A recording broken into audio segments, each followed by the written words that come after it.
오늘 하세나 본문은 열왕기하 3장 1절에서 12절까지의 말씀입니다. 유다의 여호사밧 왕제 18년에 아합이 아들 요람이 사마리아에서 이스라엘을 12해 동안 다스렸다. 그는 주님 보시기에 악을 행하였지만 그의 부모처럼 악하지는 않았다. 그는 아버지가 만든 바알의 우상들을 철거하였다. 그러나 이스라엘을 죄에 빠뜨린 느밧의 아들 여로보암이 저지른 것과 같은 죄에서는 벗어나지 못하고 그로부터 완전히 돌아서지도 못하였다.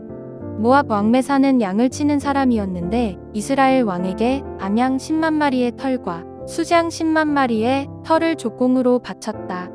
그러다가 아합이 죽은 뒤에 모압 왕이 이스라엘 왕을 배반하였다.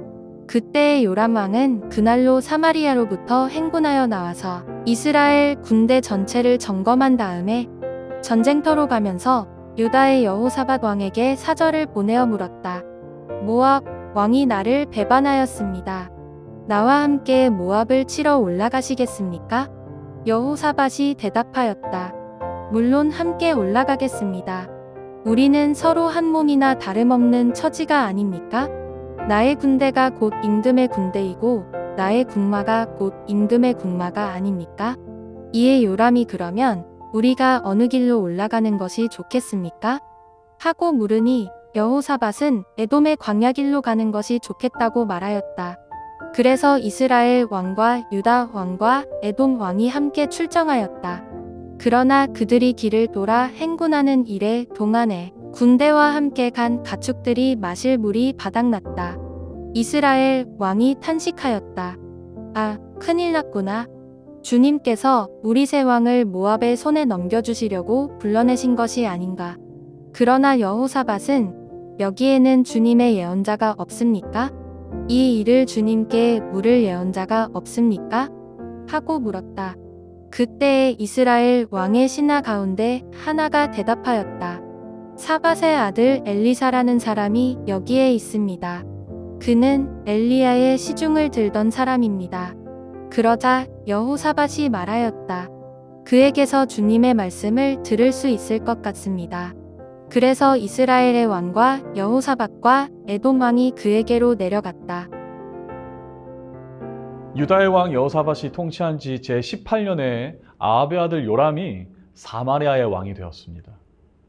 그러나 열왕기하 1장을 보면 여호사밧의 아들인 여호람이 둘째 해에 요람이 왕이 되었다고 기록하기에 오늘 함께 읽은 3장 1절의 내용은 다소 혼란을 일으키는 구절이 될 수도 있습니다.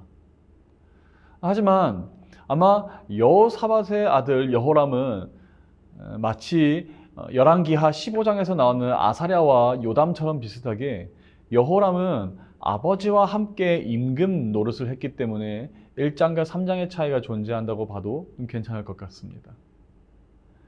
요람에 대한 열왕기의 평가는 괜찮은 편입니다. 그는 아버지가 만든 바알의 우상들을 철거하였고 그의 부모인 아합과 이세벨처럼 악하지도 않았다라고는 말하고 있지만 완전히 그것들을 철폐하지 못하고 진멸하지 못한 부분을 아쉬워하며 그 또한 느밧의 아들 여로보암이 저지른 죄악처럼 그 길에서 벗어나지도 완전히 돌아서지도 못했다라고 말씀합니다. 3절은 모압 왕 메사를 소개합니다. 성도님들도 기억하시겠지만 모압은 다윗의 통치기부터 시작하여 오랜 시간 이스라엘의 복종 상태에 있었습니다. 물론 이 시간이 흐르면서 모압은 어느 정도의 정치적 그리고 종교적 독립을 누릴 수 있게 되었는데 오늘 말씀을 보니 결국 암양 10만 마리의 털과 수량 10만 마리의 털을 조공으로 바쳤던 모압은 이스라엘을 배신하기까지 이르고 맙니다. 그 괘씸함을 참지 못했던 이스라엘의 왕 요람은 유다의 왕인 여호사밧에게 모압을 함께 치자고 협력을 요청합니다. 여호사밧은 요람의 이런 요청을 마다할 필요가 없었던 것이 열왕기상 22장을 보면 여호사밧은 이미 요람의 아버지 아합과 좋은 관계가 있었기 때문이며 요람은 바로 그 아합의 아들이었기 때문에 어쩌면 여호사밧은 그의 요청을 크게 주의할 필요는 없어도 된다라고 생각했던 것 같습니다. 그리고 이것이 바로 여호사밧의 실수였음을 오늘 본문은 이후 설명하지요. 이스라엘의 왕 요람과 유다의 왕 여호사밧과 더불어 에돔의 왕이 함께 동맹을 맺어 인간의 지략과 좋은 뜻으로 시작한 군사작전은 9절에 보니 에돔의 광야를 벗어나지 못하고 7일 동안 헤매며 결국 군대와 가축들이 마실 물까지 바닥이 나는 상황에까지 이르게 되는데, 요람은 단번에 이것이 그들을 향한 여호와 하나님의 심판이었음을 눈치채며 한탄합니다. 우리는 여기서 하나님의 심판 앞에서 반응하는 둘 다른 사람의 모습을 봅니다. 한 명은 여호와의 심판 속에서 한탄하며 주께서 우리를 모압의 손에 넘겨주려 하신다라고 한탄하는 반면에, 여호사밧은 여호와의 말씀을 찾고 그 말씀으로 나아가고자 하는 적극성을 보입니다. 11절에서는 이스라엘의 왕의 신하가 사밧의 아들 엘리사라는 사람을 소개하면서 그가 여기에 있다라고 하지만, 그것은 지금 엘리사가 이 군대 진영 속에 함께 있다라는 말이 아닌 내가 그런 사람을 알고 있고 그런 사람이 존재하고 있다라는 표현으로 이해해야 합니다.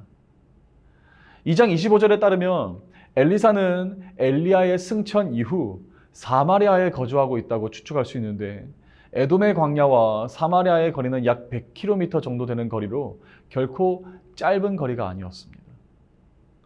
그럼에도 여호사밧은 이 군사작전이 시작부터 하나님의 말씀과 지혜 없이 시작되었던 것을 회개하는 심정으로 그 긴 거리마저 마다하지 않고 그를 찾아가는 적극성까지 보입니다.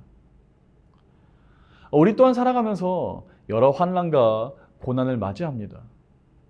때로는 하나님께서 우리를 연단하시기 위한 어려움도 있지만, 때로는 그것이 하나님의 방법이 아니어서 우리를 그 길에서 돌이키시고자 하는 아버지의 심정으로 허락하시는 어려움일 때도 있습니다. 바로 그때 우리가 하나님께 보여야 할 올바른 태도가 있다면 그것은 회개하는 심정과 주의 말씀 앞으로 다시 나아가고자 하는 적극성이라고 오늘 본문은 가르치고 있습니다. 혹 오늘 우리가 돌이켜야 할 삶의 영역은 없는지요? 혹 지금 진행하는 일 중 하나님의 말씀과 지혜를 묻지 않고 시작한 일은 없는지요? 오늘 하나님께서 우리에게 요구하시는 것은 하나님을 의지하지 않는 마음으로부터 돌이키는 회개하는 심정과 적극적으로 다시 한번 주의 말씀 앞에 나오는 어린아이와 같은 순수함입니다.